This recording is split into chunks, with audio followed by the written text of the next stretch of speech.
What's going on, everybody, and welcome back. Earlier today I started a project on the XJ that I really didn't think had any chance of working, so I didn't even film it. It was just a shot in the dark, but it turns out that it might actually work. So I'm going to take you along and show you what we did and how we're going to finally fix it or whatever. And it's repairing the digital overhead console display that shows like the compass and the temperature or whatever on the Jeep. So it's pretty cool. So I couldn't pass up an opportunity to show you guys what's going on. And it's getting dark, so give me a chance to try out this Odelfi, headlamp strip thing. It's pretty awesome too. So let me show you what's up.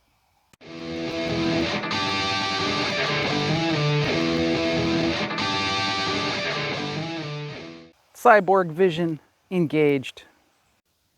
All right, I didn't know how to take any of this stuff off or whatever, so this is where the console would go. I did, obviously already removed it. On the 96, I don't know, probably newer, it's one screw right there. The entire console, you can see the outline of it. It just slides back and then pulls forward. Then you unclip all the stuff. So it kind of slides back to kind of unhook these. And as it does that, there's like a plate that slides back into here. And then you move it forward again. So and then unplug all your stuff and it pops right out. All right, so this is the back side of the console, 96. I don't know if they changed or whatever. I believe this is the ambient light sensor or the keyless remote or keyless start or something like that. I don't know what that is. You can let me know in the comments. There were some problems with the switches for the lights, like that one works. And then this one down here is totally like jammed and stuck. This one is still clicky because I've got this white housing still on here. We're up in the front. I actually don't have any light bulbs to replace the burnout ones, but you can see how they work. It just pushes that up and down, and it doesn't click because I don't have, this thing on it. So there's the actual like switch parts right in there. So that thing pushes up, pushes on one of these, makes a connection, there's your switch. But this is the part that I want to repair.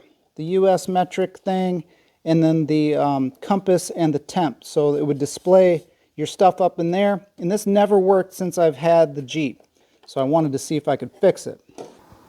All right, so here's the circuit board out of the XJ overhead display.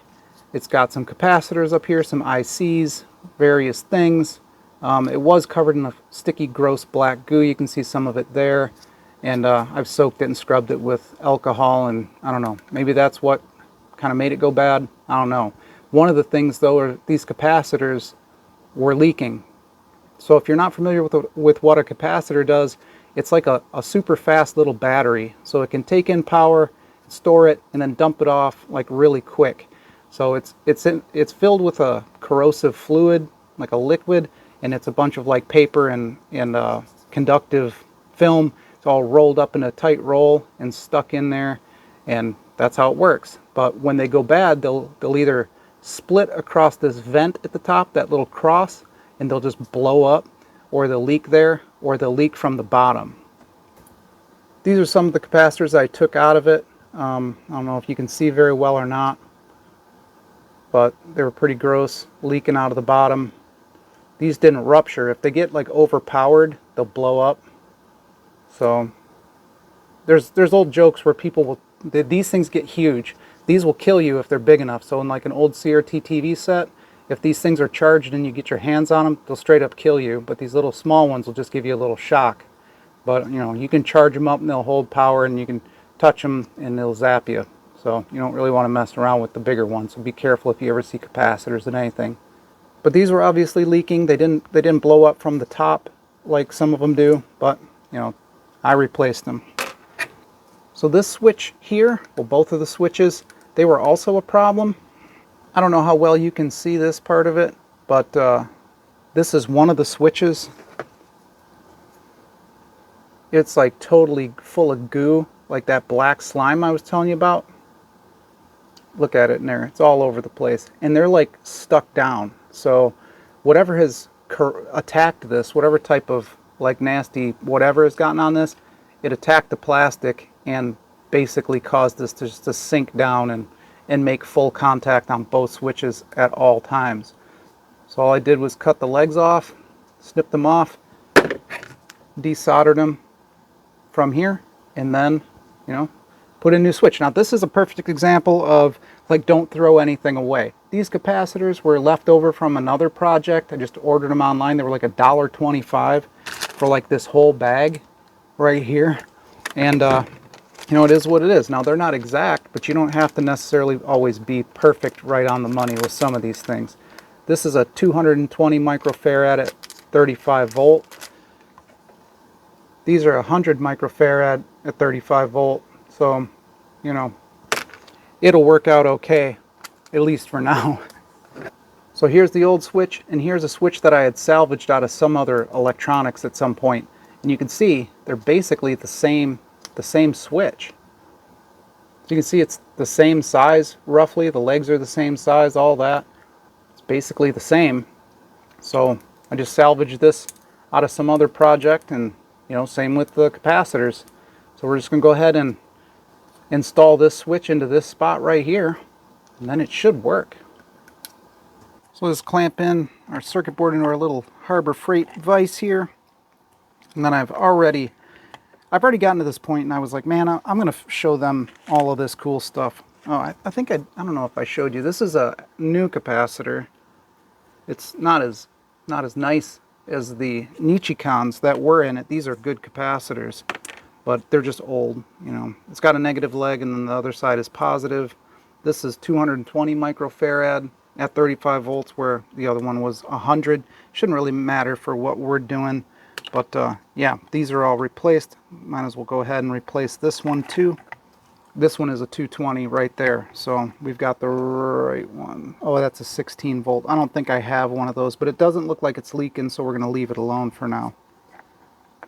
So we'll just straighten out these legs. Now, like I said, I salvaged these from another project, so they're covered in solder, or from another thing.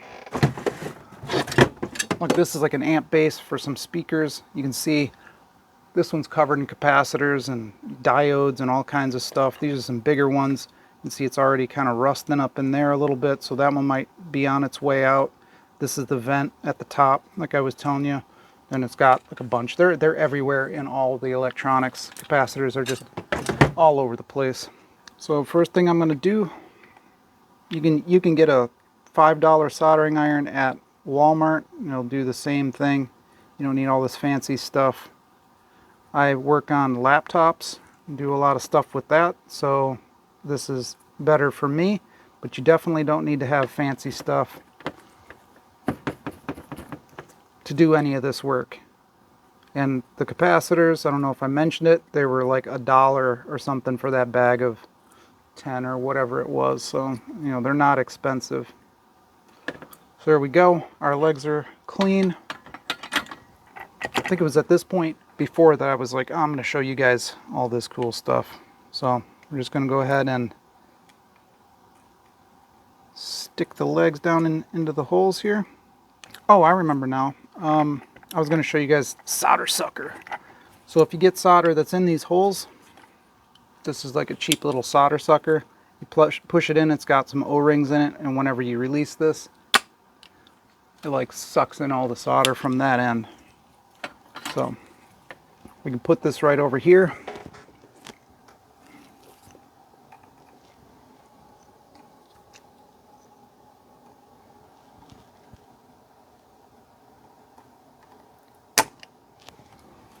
There we go. I don't know if you could see or not, but it's a hole now. So it sucked all that old solder right up in there, and there we are.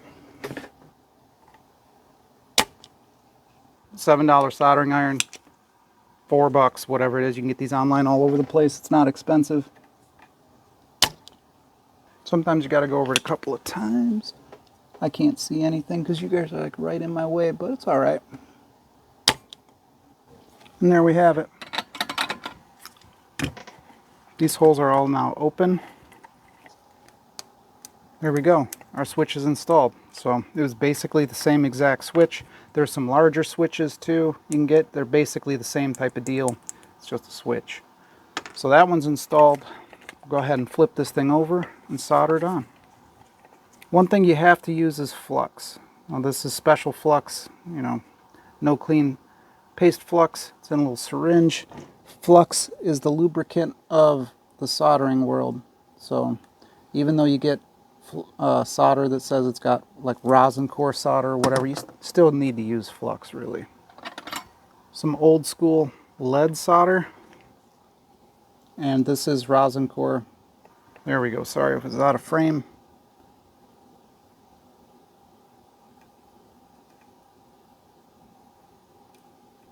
There we have it. Clean off with a little bit of alcohol, just so you guys can see the solder joints.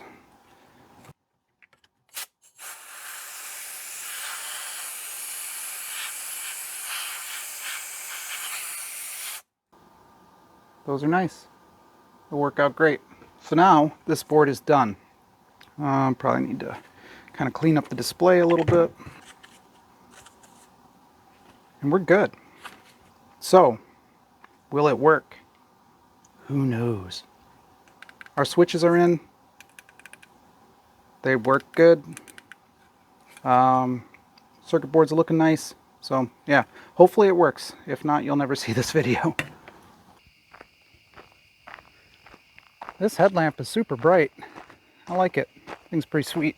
So we'll give it a shot and see how it works.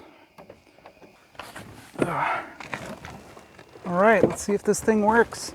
I love this little headlamp. Like, totally forget you even have it on. Works so good. All right. Hopefully you guys can see. So now this part plugs into like that ambient light sensor. Hopefully it's not totally destroying you with this headlamp thing. It probably is. So this part plugs in right up in here.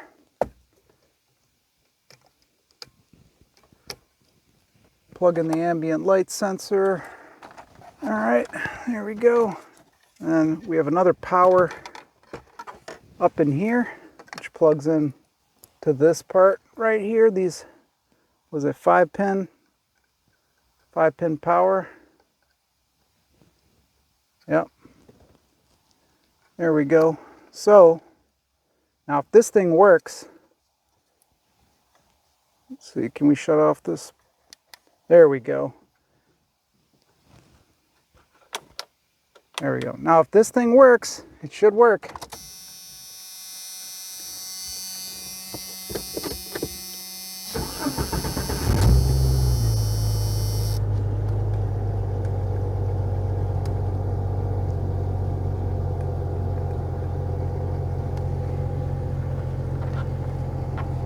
Well, I'll be. Check it out. Says we're facing south, west, whatever. This thing's all weird. We're in Fahrenheit. Let me go over there.